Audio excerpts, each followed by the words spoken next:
Good afternoon once again. Back in session after a brief recess for the next items that are timed. And so with that, I'll call the roll very quickly, Madam Clerk, and we'll get started. Okay. Supervisors Frost. Here. Kennedy. Here. Peters. Here. Cerna. Here. Natoli. Here. And you have a quorum. All righty. Next item, please. Item 51 is the ARCO facility at Watt and Blackfoot, a zoning ordinance amendment, use permit, and design review for a property located at the southeast intersection of Watt Avenue and Blackfoot Way in the Antelope community. The environmental document is a negative declaration. Good afternoon, Okay. Supervisors. Yeah, Chris Bahuli with Planning and Environmental Review. I do have a PowerPoint presentation to assist with this item.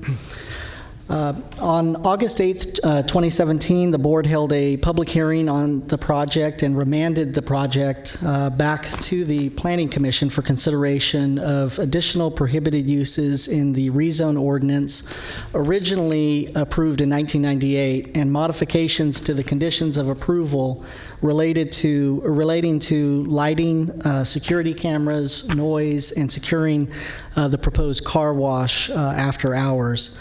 This presentation summarizes the project and the requested changes which were approved by the Planning Commission at their September 11th hearing. As you may recall, the project is located on a vacant 3-acre parcel at the southeast corner of Watt Avenue and Blackfoot Way intersection in the Antelope community, and the applicant proposes a two-phased project with phase one consisting of a new ARCO gas station, AM/PM convenience store with wash, and phase two consisting of a 5,500 square foot building. The applicant requests a zoning ordinance amendment to allow the auto service station with car wash as the uses are currently prohibited in the zoning ordinance. They're also requesting a use permit for the ARCO station with a convenience store, wash, and fuel canopy, which would be operational 24 hours. However, the car wash and vacuums will be limited to the hours of 7 a.m. to 10 p.m.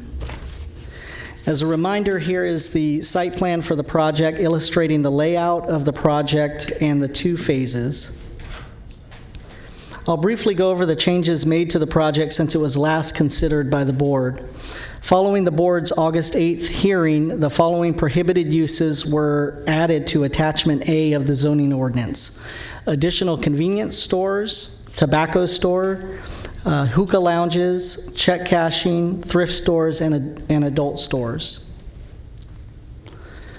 Additionally, pursuant to board direction, new conditions were added related to security camera locations being subject to the approval of the Sheriff's Department, and vacuum and car wash equipment being the same as was analyzed in the noise study. Revised conditions included securing the car wash facility with a locked door or gate approved by the Planning Department during the non-operational hours of 10 p.m. to 7 a.m. Also, the condition related to lighting was modified to require lighting under the gas canopy to dim while not in use, and all project lighting to be vandal resistant. Staff recommends the board determine the environmental analysis is adequate and adopt the negative declaration and mitigation monitoring and reporting program. Approve the zoning ordinance amendment and use permit subject to findings and conditions listed in Attachment 2 of the staff report, and find the project consistent with the countywide design guidelines. That concludes my presentation. The applicant is here and can answer questions, and I can answer any questions that you may have. Okay, thank you, Chris. Is testimony required under oath for this? Yes. Okay, so again, I do have one speaker, the applicant, but if there's anybody else that wishes to address us, need to stand and be sworn. So, Flo, would you administer the oath, please? Yes. Please raise your right hand and the appropriate responses I do. Do you swear that the testimony you're about to give this board is the truth, so help you God? If you do not swear, do you so affirm? Okay, please state your name for the record and the statement I have been sworn when you come to the podium. Okay, thanks. Hang on just a second, Pete. Was there any questions of Mr. Bahuli, though, before we get into applicant? No questions. Okay, good. All right, Mr. Tobin. Pete. Members of the board, Peter Tobin with Barghausen Engineers, and I have been sworn. We agree with the revised conditions and amendments, and we're here to answer any questions. Okay. Seeing no questions then, all right, thanks, Pete, stand by. All right, so we do have the recommendation as well as obviously the testimony, and we have the revised staff recommendation and conditions. So Supervisor Frost? I'm prepared to move approval. All right. Second the motion. It's moved and seconded to approve the project, the ARCO facility, the zoning ordinance with all the pertinent, the appended conditions. So, all right. Anything else? If not, then please vote. Thank you for your patience. Unanimous vote. Very good. Okay, related item. Next. Okay, item 52 is the ABC license hearing to determine whether public convenience would be served by issuance of a Type 20 liquor license to ARCO AM/PM located at the intersection of Watt Avenue and Blackfoot Way in the Antelope community. Okay. Not quite done yet. Yeah. So I also have a quick PowerPoint presentation that I will move through pretty quickly on this item. So this is the hearing for public convenience and necessity related to the same project. So I'll skip over some of the introductory slides and just remind the board of the key points of this project. The applicant is requesting a Type 20 liquor license, and this license does need a PCN, given that it is in a high crime area. However, it is not in a overconcentrated census district. The convenience and gas store will be open 24 hours, but however, the sale of beer and wine will be limited to the hours of 6 a.m. to 10 p.m., and no single sales of beer, wine coolers sold in 4-packs, and smaller format distilled spirits are going to be allowed. As you're aware, there was a CPAC hearing as well as a hearing before this board with some level of concern from some members of the public that spoke on this item.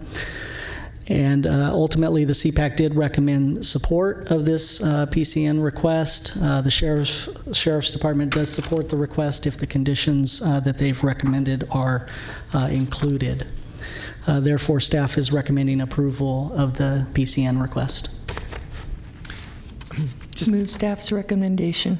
Okay. We have a Second. motion and a second. I just have a quick question, though. So at the CPAC, was the project heard concurrently with the letter of public convenience? And if so, was the vote reflective? Were there separate votes on both of the matters?